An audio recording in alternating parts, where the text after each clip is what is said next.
Hi friends, നമസ്കാരം. I+ന്റെ constitution ക്ലാസ്സിലേക്ക് ഏവർക്കും ഹൃദ്യമായി സ്വാഗതം.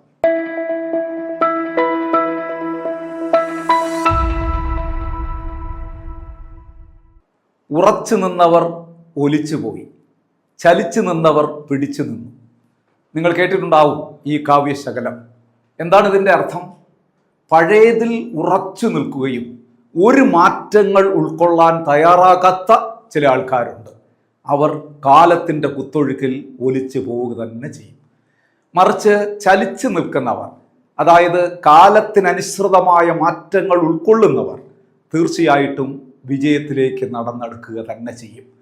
സുഹൃത്തുക്കളെ, കാലം മാറിക്കൊണ്ടിരിക്കുകയാണ്, അനുദിനം വളർന്നുകൊണ്ടിരിക്കുകയാണ്. മാറുന്ന കാലത്തിനനുസരിച്ച് നമ്മളും മാറണം, വളരുന്ന കാലത്തിന് അനുസരിച്ച് നമ്മളും വളരണം. വളരുന്ന കാലത്തിൽ തളരുന്നവരായി മാറരുത് നിങ്ങൾ എന്ന് ഓർമ്മിപ്പിച്ചുകൊണ്ട് നല്ല ചിന്തകളോടുകൂടി നമുക്ക് ഇന്നത്തെ ക്ലാസ്സിന് തുടക്കം കുറിക്കാം. ഏറെ സ്നേഹത്തോടെ ഒരിക്കൽ കൂടി ക്ഷണിക്കുകയാണ് ഇന്നത്തെ കോൺസ്റ്റിറ്റ്യൂഷൻ ക്ലാസ്സിലേക്ക്. ഇന്ന് നമ്മൾ ഡിസ്കസ് ചെയ്യുന്നത് ഇന്ത്യൻ ഭരണഘടനയിലെ ഏറ്റവും പ്രധാനപ്പെട്ട ടോപ്പിക്ക് തന്നെയാണ്. ഇനി അതിന് പ്രത്യേകിച്ച് വിശേഷണം ഒന്നും പറയേണ്ടതില്ല. അതിലെ ഏറ്റവും പ്രധാനപ്പെട്ട ഒരു വിശേഷണം പറയുമ്പോൾ തന്നെ നിങ്ങൾക്കറിയാം, keystone of constitution, cornerstone of constitution, ഭരണഘടനയുടെ ആണിക്കല്ലെന്നൊക്കെയാണ് ഈ ഭാഗത്തെ വിശേഷിപ്പിക്കുന്നത്. അപ്പോൾ തന്നെ അതിൻ്റെ ഇമ്പോർട്ടൻസ് നിങ്ങൾക്ക് മനസ്സിലായിട്ടുണ്ടാകും. ഫണ്ടമെൻ്റൽ റൈറ്റ്സ്, മൗലിക അവകാശങ്ങൾ, പൗരൻ്റെ മൗലിക അവകാശങ്ങളെക്കുറിച്ച് ഇത് വളരെ വിശാലമായ ഒരു ടോപ്പിക്കാണ്. ഇൻ ഡെപ്തായിട്ട് തന്നെ നമ്മൾ പഠിക്കേണ്ടതായിട്ടുണ്ട്. എല്ലാ മത്സര പരീക്ഷകളിലും ഒരുപാട് ചോദ്യങ്ങൾ വരുന്ന ഒരു മേഖലയാണ്. ഒരു 2 മാർക്കിനെങ്കിലും നിങ്ങൾക്ക് ഈ മേഖലയിൽ നിന്ന് പ്രയോജനം ഉണ്ടാകും. അതുകൊണ്ട് വളരെ കാര്യക്ഷമമായ രീതിയിൽ തന്നെ പഠിച്ച് മുന്നോട്ട് പോകണം ഈ ടോപ്പിക്ക്. ഇനി പരീക്ഷയ്ക്ക് നേട്ടം കൊയ്യാം എന്നതിലുപരി നമ്മുടെ പ്രായോഗിക ജീവിതത്തിലും നമ്മൾ അറിഞ്ഞിരിക്കേണ്ട നമ്മുടെ അവകാശങ്ങളെക്കുറിച്ചാണ് നമ്മൾ പഠിക്കാൻ പോകുന്നത്. സമയം കളയുന്നില്ല, ഞാൻ ക്ലാസ്സിലേക്ക് കടക്കുന്നു. ഫണ്ടമെൻ്റൽ റൈറ്റ്സ്, മൗലിക അവകാശങ്ങൾ എന്ന് മലയാളത്തിൽ പറയും. ഒരുപാട് തവണ ഒരു ദിവസം തന്നെ ചിലപ്പോൾ നമ്മൾ പറയുന്നൊരു വാക്കാണ് മൗലിക അവകാശങ്ങൾ. ആരോടെങ്കിലും തർക്കിക്കുമ്പോഴും വഴക്കൂടുമ്പോഴും ഒക്കെ നമ്മൾ പറയാറുണ്ട്, ഇതെൻ്റെ മൗലിക അവകാശമാണ്. അപ്പോഴവർ ചോദിക്കും, എന്ന് പറഞ്ഞാൽ എന്താണ്? അതൊന്നും എനിക്ക് അറിഞ്ഞുകൂടാ എന്ന് പറയരുത്, നാണക്കേടാണ്. The basic freedoms guaranteed to the individual by the Constitution of India are called fundamental rights. Basic freedoms guaranteed to the individual by the Constitution of India. by the Constitution of India. അതായത് Indian ഭരണഘടന പൗരന് ഉറപ്പു നൽകുന്ന അടിസ്ഥാന സ്വാതന്ത്ര്യങ്ങളാണ് മൗലികാവകാശങ്ങൾ. The fundamental rights are basic freedom guaranteed by the Constitution to all persons without any discrimination. Without discrimination, യാതൊരു വിവേചനവും ഇല്ല.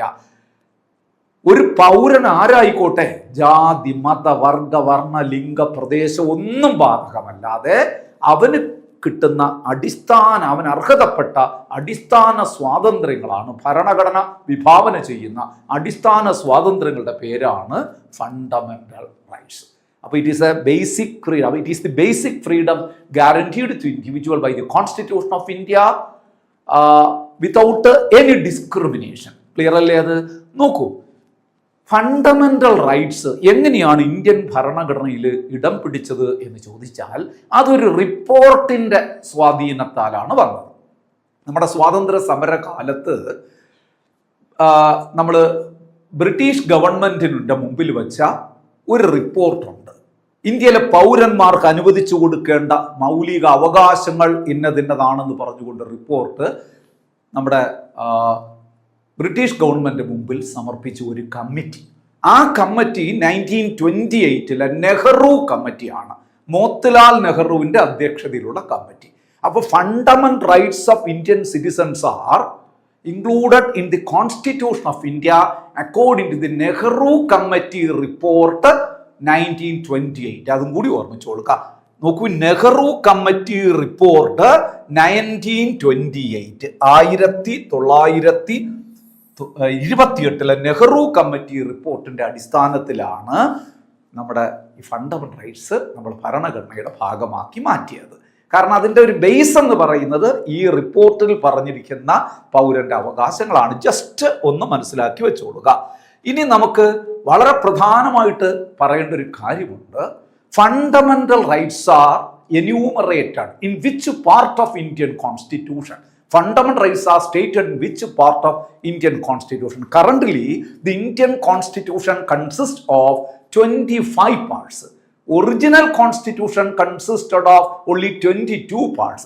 Salient features ഒക്കെ പഠിപ്പിച്ചപ്പോൾ ഞാൻ പറഞ്ഞതാണ്, നിങ്ങൾക്ക് ഓർമ്മയുണ്ട് എന്നാണ് എൻ്റെ വിശ്വാസം. അപ്പോൾ ഇവിടെ നോക്കുക, ഇവിടെ നമ്മൾ പറയുന്നത് fundamental rights R enshrined in part 3rd of Indian constitution. Indian ഭരണഘടനയിൽ 25 ഭാഗങ്ങളുള്ളതിൽ 3-ാം ഭാഗം. അപ്പോൾ അത് ഏറ്റവും പ്രധാനപ്പെട്ട പാർട്ടാണ്.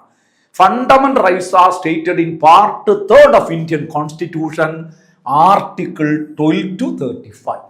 അനുച്ഛേദങ്ങൾ, ആർട്ടിക്കിൾ, ഇന്ത്യൻ ഭരണഘടനയിലെ ആർട്ടിക്കിൾ 12 to 35 വരെയാണ് ഫണ്ടമെന്റൽ റൈറ്റ്സ് പ്രതിപാദിച്ചിരിക്കുന്നത്. ഇതിപ്പോൾ പരീക്ഷകളിൽ സ്വാഭാവികമായിട്ട് ഇങ്ങനെ ഗ്രൂപ്പായിട്ട് തന്നെ ചോദിക്കാറുണ്ട്. Fundamental rights are stated in articles എന്ന് പറഞ്ഞിട്ട് article 1 to 4, article 5 to 11, article 12 to 35, article 36 to 51 ഇങ്ങനെ ഓപ്ഷനായിട്ട് വരാറുണ്ട്.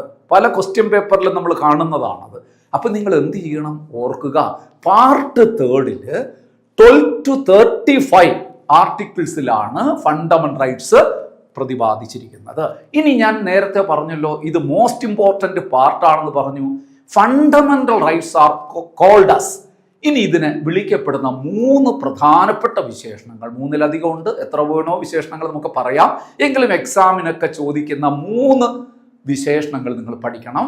ഫണ്ടമെന്റൽ റൈറ്റ്സ്, ഫണ്ടമെന്റൽ റൈറ്റ് അല്ലെങ്കിൽ part 3rd is called as keystone of constitution.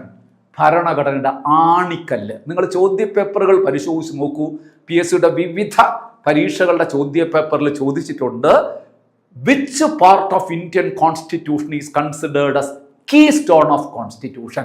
Indian ഭരണഘടനയിലെ ആണിക്കല്ല്, കോർണർ സ്റ്റോൺ എന്നൊക്കെ അറിയപ്പെടുന്ന ഭാഗം ഏത് എന്ന് ചോദിച്ചാൽ തീർച്ചയായിട്ടും നിങ്ങൾ പറയണം പാർട്ട് 3rd അല്ലെങ്കിൽ ഫണ്ടമെന്റൽ റൈറ്റ്സ്.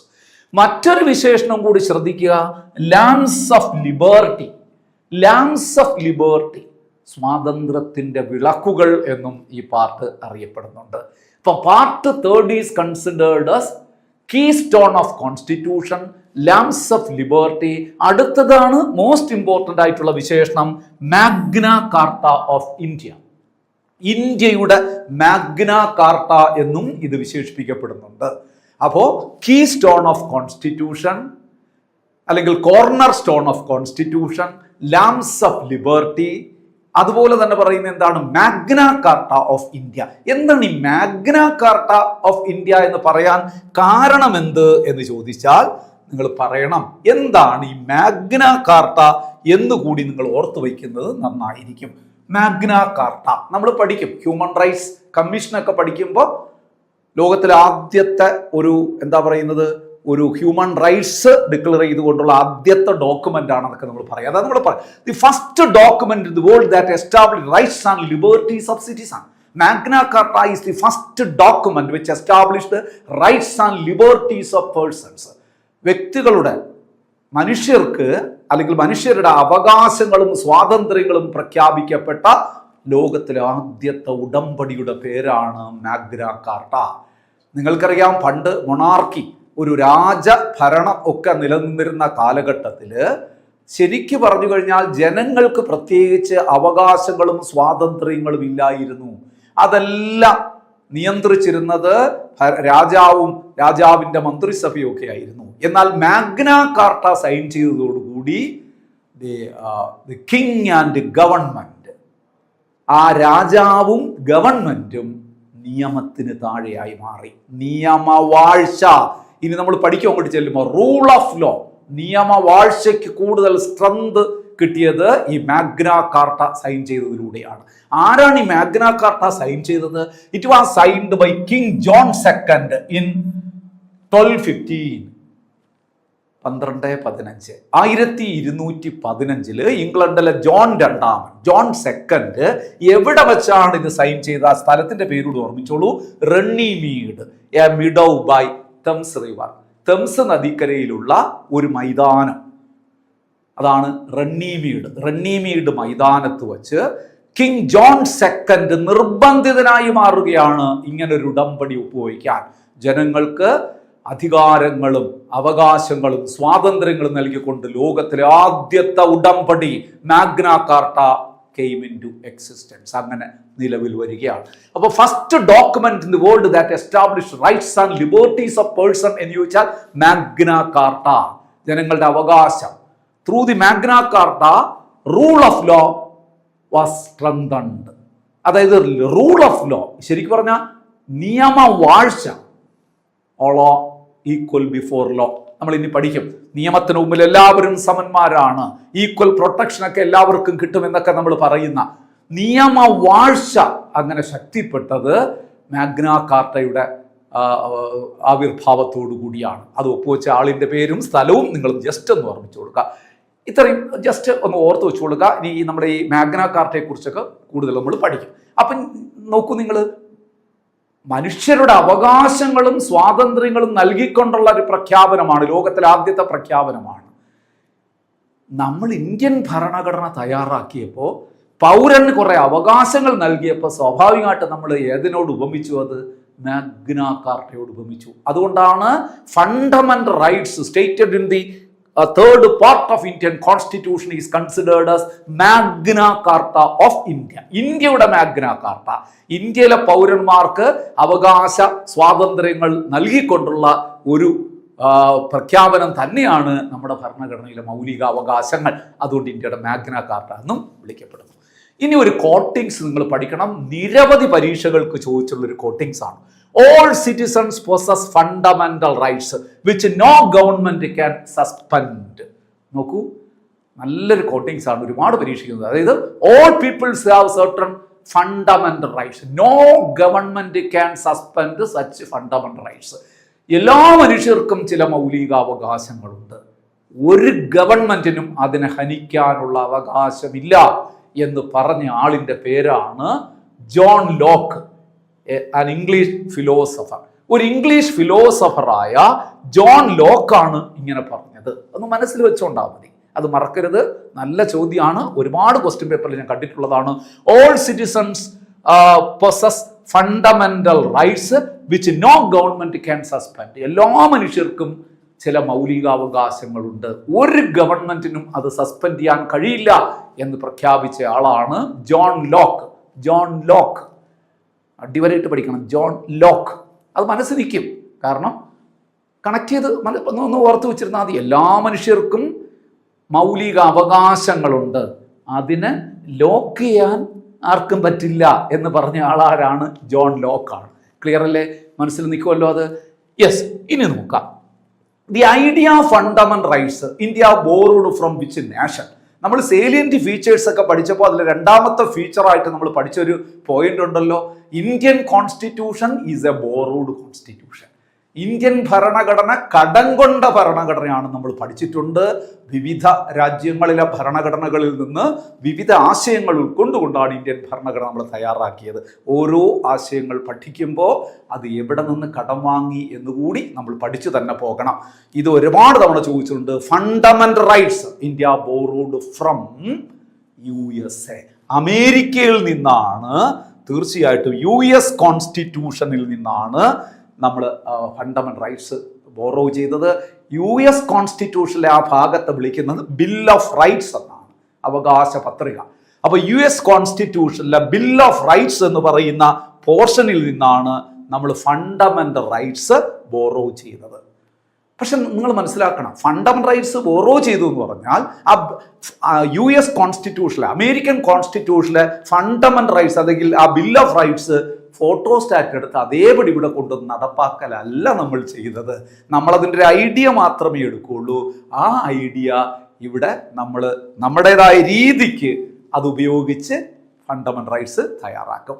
അത് തയ്യാറാക്കുന്നതിന് ഇവിടെ ഒരു കമ്മിറ്റി ഉണ്ടായിരുന്നു. ആ കമ്മിറ്റിയുടെ ഹെഡിനെയാണ് architect of Indian fundamental rights എന്ന് നമ്മൾ വിശേഷിപ്പിക്കുന്നത്. Father of Indian fundamental rights or architect of Indian fundamental rights ഒരുപാട് തവണ ചോദിച്ചിട്ടുണ്ട്. അത് മറ്റാരുമല്ല, Sardar Vallabhbhai Patel. Sardar Vallabhbhai, why he is called architect of fundamental rights? Because he was the chairman of the committee on fundamental rights. Fundamental rights committee നമ്മൾ അസംബ്ലിയൊക്കെ പഠിപ്പിച്ചപ്പോൾ ഞാൻ പറഞ്ഞതാണ്. Fundamental rights കമ്മിറ്റിയുടെ chairman ആരായിരുന്നു? സർദാർ വല്ലഭായ് പട്ടേൽ. ഫണ്ടമെന്റൽ റൈറ്റ്സിന് ഒരു സബ് കമ്മിറ്റി ഉണ്ടായിരുന്നല്ലോ, അതിന്റെ ചെയർമാൻ JB കൃപലാനി എന്ന് നമ്മൾ പഠിച്ചു. അതൊക്കെ ഒന്ന് മനസ്സിലുണ്ടാകണം. അപ്പോൾ chairman of the committee on fundamental rights എന്നോ architect of Indian fundamental rights എന്നോ father of Indian fundamental rights എന്നൊക്കെ ചോദിച്ചാൽ Sardar Vallabhbhai Patel. Who was the chairman of the sub committee on fundamental rights എന്ന് ചോദിച്ചാൽ JB കൃപലാനി എന്ന് കൂടി ഓർക്കണം. The person who addressed the first meeting of constituent assembly എന്നൊക്കെ നമ്മൾ പഠിച്ച ഓർമ്മയുണ്ടോ? The person who introduced first non confidence motion in the parliament of India എന്ന് നമ്മൾ പഠിച്ച ഓർമ്മയുണ്ടോ? JB കൃപലാനിയെ കുറിച്ച് കുറെ പോയിന്റുകൾ നമ്മൾ പഠിച്ചില്ലേ? അതൊക്കെ ഒന്ന് മനസ്സിൽ കൊണ്ടുവരിക. ക്ലിയർ അല്ലേ ഇത്?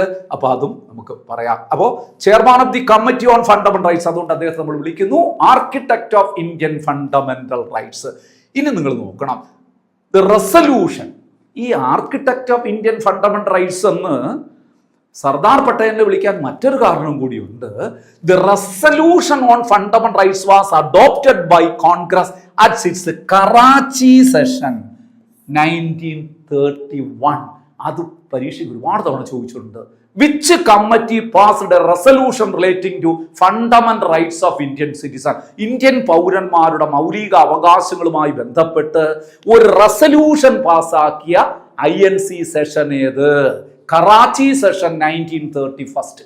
1931 കറാച്ചി സെഷനിലൂടെയാണ് ഇങ്ങനെ ഒരു പ്രമേയം പാസ്സാക്കിയത്. Who was the chairman of such session? Sardar Vallabhbhai Patel. കണ്ടോ, ആ സെഷന്റെയും അധ്യക്ഷൻ എന്ന് പറയുന്നത് സർദാർ വല്ലഭായ് പട്ടേൽ ആയിരുന്നു. അപ്പൊ architect of Indian fundamental rights എന്നോ father of Indian fundamental rights എന്നോ chairman of the committee on fundamental rights എന്നോ ചോദിച്ചാൽ സർദാർ വല്ലഭായ് പട്ടേൽ എന്ന് തന്നെ പറയണം. നോക്കൂ, the INC session which passed a resolution relating to fundamental rights, Karachi session 1931. Who presides over such a session? Sardar Vallabhai Patel. Because of this reason, Sardar Patel is considered as architect of Indian fundamental rights. Clear അല്ലേ? നോക്കാം. അപ്പോൾ ഇനി നമുക്ക് വളരെ പ്രധാനപ്പെട്ട മറ്റൊരു കാര്യത്തിലേക്ക് വരാം.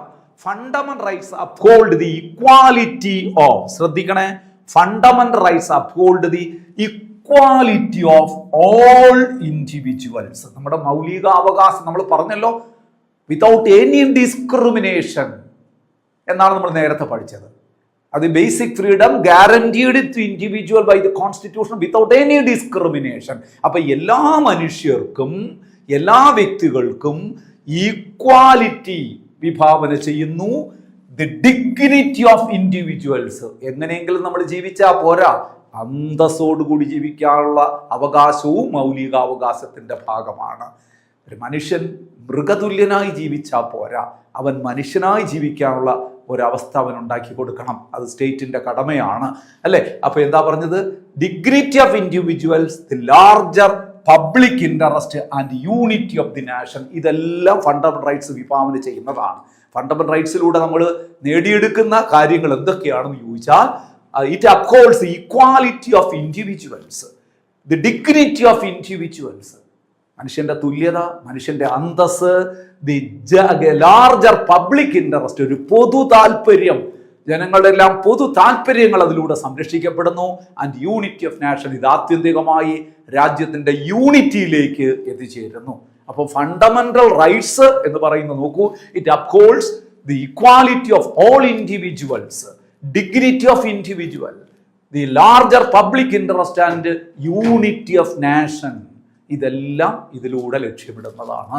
നോക്കാം, the fundamental rights R മെന്റ് four promoting the ideal of political democracy. ഈ വാക്ക് നിങ്ങൾ ഒന്ന് നിർബന്ധമായി ഓർക്കണം. അതായത് ഫണ്ടമെന്റൽ റൈറ്റ്സിലൂടെ ലക്ഷ്യമിടുന്നത് ഒരു വ്യക്തിയുടെ പൊളിറ്റിക്കൽ ഡെമോക്രസിയാണ്. അടിവരയിട്ട് പഠിക്കണം. കാര്യം ഇനി നമ്മൾ directive principles of state policy പറയുമ്പോൾ ഡയറക്റ്റീവ് പ്രിൻസിപ്പിൾ DPSP ഒക്കെ ലക്ഷ്യമിടുന്നതെന്ന് പറഞ്ഞു കഴിഞ്ഞാൽ അത് ഒരു വ്യക്തിയുടെ സോഷ്യൽ ഇൻട്രസ്റ്റ്, അതായത് സമൂഹത്തിൻ്റെ സോഷ്യൽ ഇൻട്രസ്റ്റ് ആണ്. ഇവിടെ ഒരു വ്യക്തിയുടെ പൊളിറ്റിക്കൽ ഡെമോക്രസിയാണ് ഇത് ലക്ഷ്യമിടുന്നത്. ക്ലിയർ ആവുന്നുണ്ടല്ലോ? ഇനി നോക്കാം. വളരെ വളരെ പ്രധാനപ്പെട്ട ഒരു കാര്യം പറഞ്ഞ് നമുക്ക് ഈ ക്ലാസ് അവസാനിപ്പിക്കാം. അതായത് how many fundamental rights are there at present in the Indian constitution? Indian ഭരണഘടനയിൽ നിലവിൽ എത്ര മൗലിക അവകാശങ്ങളുണ്ട്? വളരെ പ്രധാനപ്പെട്ടതാണ് 6 fundamental rights. But originally it was 7. Original constitution consisted of 7 fundamental rights, but at present it is 6. 6 മൗലികാവകാശങ്ങളുണ്ട്. ശരിക്കും 6 ഇപ്പോഴുണ്ട്, 7 നേരത്തെ ഉണ്ടായിരുന്നു. അതിനർത്ഥം എന്താണ്? 1 fundamental right was eliminated from its list. ലിസ്റ്റിൽ നിന്ന് ഒരെണ്ണം ഒഴിവാക്കിയിട്ടുണ്ട്, ഇല്ലേ? അപ്പോൾ വളരെ വളരെ പ്രധാനപ്പെട്ട കാര്യമാണ് നമ്മൾ പറയുന്നത്. Number of fundamental rights at present in the Indian constitution. Currently the Indian constitution consist of only 6 fundamental rights, but original constitution consisted of 7 fundamental rights. That means 1 fundamental rights was eliminated from its list. ഇതിൻ്റെ ലിസ്റ്റിൽ നിന്ന് ഒരെണ്ണം ഒഴിവാക്കി എന്ന് പറഞ്ഞാൽ നേരത്തെ ഉണ്ടായിരുന്നതിൽ ഒരു fundamental right ഇപ്പോൾ എന്തല്ല, ഫണ്ടമെന്റൽ റൈറ്റ് അല്ല. പക്ഷെ അത് പൂർണ്ണമായിട്ട് ഭരണഘടനയിൽ നിന്ന് എടുത്ത് കളഞ്ഞു എന്ന് നിങ്ങൾ വിചാരിക്കരുത്. അതിന് വേറൊരു സ്റ്റാറ്റസ് കൊടുത്ത് നിലനിർത്തിയിട്ടുണ്ട്. റൈറ്റ് ടു പ്രോപ്പർട്ടി എന്നാണ് അതിൻ്റെ പേര്. എടുത്ത് കളഞ്ഞ ഫണ്ടമെന്റൽ റൈറ്റ്സ് അതിപ്പം ലീഗൽ റൈറ്റായി മാറിയിട്ടുണ്ട്. അത് നമുക്ക് വിശദമായി പഠിക്കേണ്ടതായിട്ടുണ്ട്. അപ്പോൾ ഫണ്ടമെന്റൽ റൈറ്റ്സ് എത്ര എണ്ണം ഉണ്ട് എന്ന് ചോദിച്ചാൽ ഇപ്പം 6 ആണ് എന്ന് ഓർക്കുക. The fundamental rights which was eliminated from the fundamental rights, list of fundamental rights, അത് ഏതാണ് എന്ന് ചോദിച്ചു കഴിഞ്ഞാൽ നിങ്ങൾക്കറിയാം. ഞാനിപ്പോൾ പറഞ്ഞു, right to property. Right to property അതാണ് ഒഴിവാക്കപ്പെട്ട ഫണ്ടമെന്റൽ റൈറ്റ് എന്ന് പറയുന്നത്. അപ്പോൾ നമ്മൾ ഇന്ന് പഠിച്ചത് എന്തൊക്കെയാണ്? ഏത് പാർട്ടിൽ, ഏത് ആർട്ടിക്കിളിൽ ഫണ്ടമെന്റൽ റൈറ്റ്സ് സ്റ്റേറ്റ് ചെയ്തിട്ടുണ്ട് അല്ലെങ്കിൽ എന്യൂമറേറ്റ് ചെയ്തിട്ടുണ്ട് എന്ന് പറഞ്ഞു. എത്ര ഫണ്ടമെന്റൽ റൈറ്റ്സ് ഉണ്ട്, ഫണ്ടമെന്റൽ റൈറ്റ്സിൻ്റെ ശില്പി ആരാണ് എന്നൊക്കെ നമ്മൾ പറഞ്ഞു നിർത്തി. സുഹൃത്തുക്കളെ, അടുത്ത വീഡിയോ ക്ലാസ്സിൽ നമ്മൾ ഇവിടം മുതൽ, അതായത് 6 ഫണ്ടമെന്റൽ റൈറ്റ്സ് ഉണ്ട്, അത് ഏതൊക്കെയാണെന്നും അതിൻ്റെ പ്രത്യേകതകൾ എന്തൊക്കെയാണെന്നും വിശദമായി പഠിക്കാം. അപ്പോൾ ഇന്നത്തെ ക്ലാസ് കണ്ടുകൊണ്ടിരുന്ന എല്ലാവർക്കും ഒരുപാട് വിജയങ്ങൾ ഉണ്ടാകട്ടെ എന്ന പ്രാർത്ഥനയോടുകൂടി ഈ ക്ലാസ് ഞാനിവിടെ വൈൻഡപ്പ് ചെയ്യുന്നു. Thank you so much. Good bye.